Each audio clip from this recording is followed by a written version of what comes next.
దేవుని పరిశుద్ధ నామమునకు మహిమ కలుగును గాక. Good morning friends, how are you?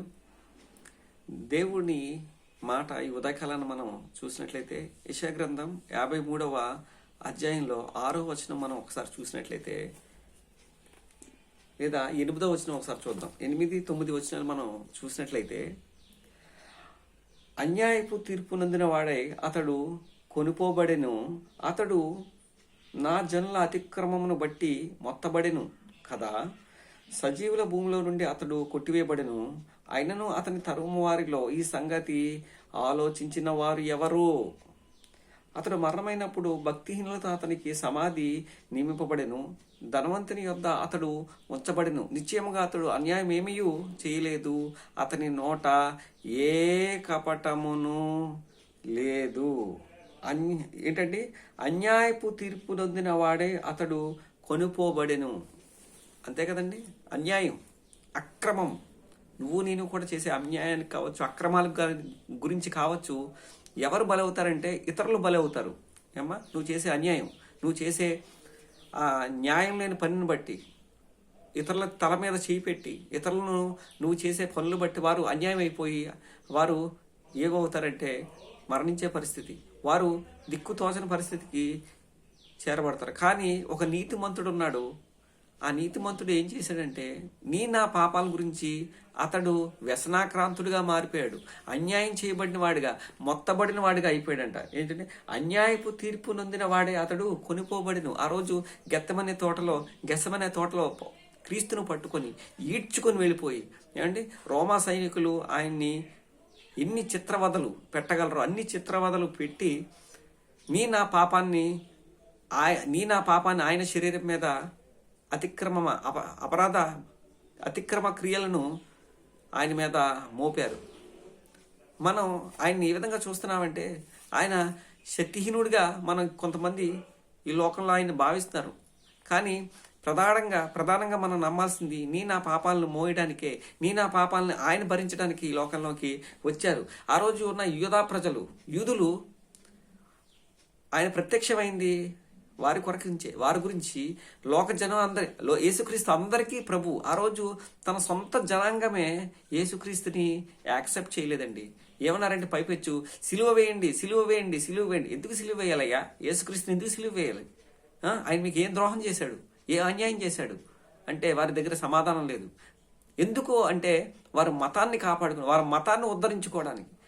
యేసుక్రీస్తు ఎక్కడా కూడా మతం గురించి ఎక్కడా చెప్పలేదు. ఆ రోజు యేసుక్రీస్తే కనుక మతం గురించి చెప్పుంటే ఆ రోజు యూదులు యేసుక్రీస్తుని సిలువ పోదురు. ఎక్కడా కూడా యేసుక్రీస్తు మతం గురించి చెప్పలేదు కాబట్టే అక్కడ ఆ రోజు సిలువను వేశారు.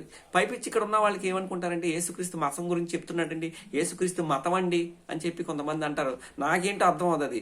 యేసుక్రీస్తు ఎక్కడా కూడా ఆ రోజు ఉన్నటువంటి తన సొంత ప్రజల్లోనే యేసుక్రీస్తు మతం గురించి ఎక్కడ చెప్పలేదు. అందుకే ఏం చెప్పారు వాళ్ళు? ఏమన్నారంటే, అన్యాయపు తీర్పు నొందిన వాడై. ఆ రోజు ఉన్నటువంటి పిలాతు, రోమా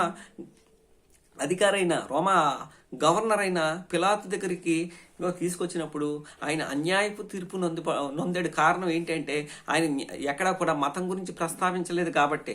ఆ రోజు సిలువ వేయండి, ఆయన ఏ పాపం చేయలేదు, ఏ దోషము చేయలేదు. అయినప్పటికీ కరుడు కట్టి యేసుక్రీస్తును సిలువకు అప్పగించినట్లుగా మనం చూస్తాం. అతడు నా జనుల అతిక్రమం బట్టి మొత్తబడెను.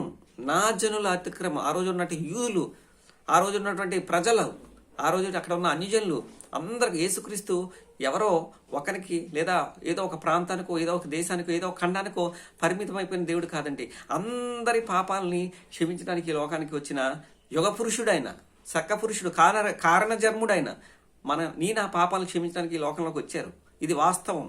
మన అతిక్రమములు ఆయన శరీరం మీద మోపబడ్డాయి. ఇంకేమంటాడంటే, సజీవుల భూమిలో నుండి అతడు కొట్టివేయబడెను, ఆయనను అతని ఎవ్వరూ ఆలోచించలేదండి. ఆయన గురించి ఆ రోజున్న అందరూ కూడా పైపెచ్చి విచిత్రం ఏంటంటే, మెస్సయ్య వస్తాడు, మనల్ని బాగు చేస్తాడు, మన బతుకులు మారుస్తాడు, మనల్ని ఏలుతాడు, ఆయన రాజుగా అందరూ కూడా ఆయన రాజుగా రాబోతున్నాడు అని చెప్పి అనుకున్నారే కదా తప్ప నిజముగా ఆయన రాజుని గుర్తించలేదు.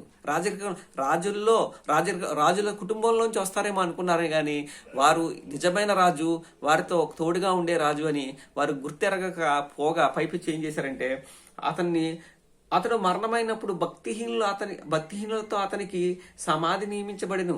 ధనవంతుని యొద్ద అతడు ఉంచబడెను. నిశ్చయముగా అతడు అన్యాయమేమీ చేయలేదు.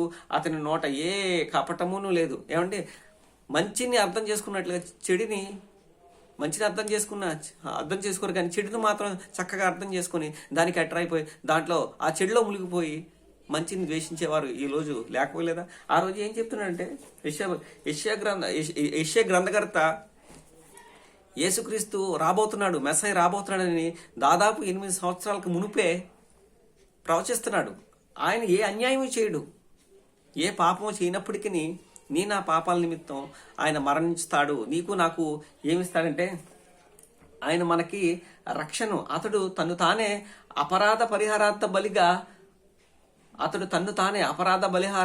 చేయగా అపరాధ పరిహారార్థ బలిగా అతని సంతానం చూసి ఆయన ఎలా వచ్చాడంటే నా అపరాధాన్ని ఆయన క్షమించడానికి ఆయన బలిగా అర్పింపబడ్డాడు. ఎందుకని యేసుక్రీస్తు ఉచితంగా ఇచ్చిన ఆ రక్షణ నువ్వు అంగీకరించకూడదు?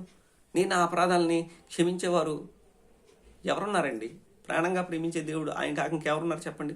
ఈ ఉదయకాలైనా యేసుక్రీస్తు నీకు నాకు చెప్తుంది ఏంటంటే, నీకోసం నేను ప్రాణం పెట్టాను, నువ్వు నా కోసం జీవించగలవా? అలా జీవిస్తే నువ్వు ఈ భూమి సంతోషంగా ఉంటావు, మరణిస్తే నా సంధికి వస్తావు అని చెప్పి అడుగుతున్నాడు. ఎందుకని మనసులో యేసుక్రీస్తు నువ్వు చేర్చుకోకూడదు? ఒకసారి ఆలోచించండి. సహోదరి, అమ్మ, తల్లి, చెల్లి, మీకు అందరికీ చెప్తుంది ఏంటంటే క్రీస్తునందు విశ్వాసం ఉంచండి, ఆయన మార్గంలో నడవండి. దేవుడు మిమ్మల్ని దీవించిన గాక. God bless you each and everyone. Thank you. Good morning.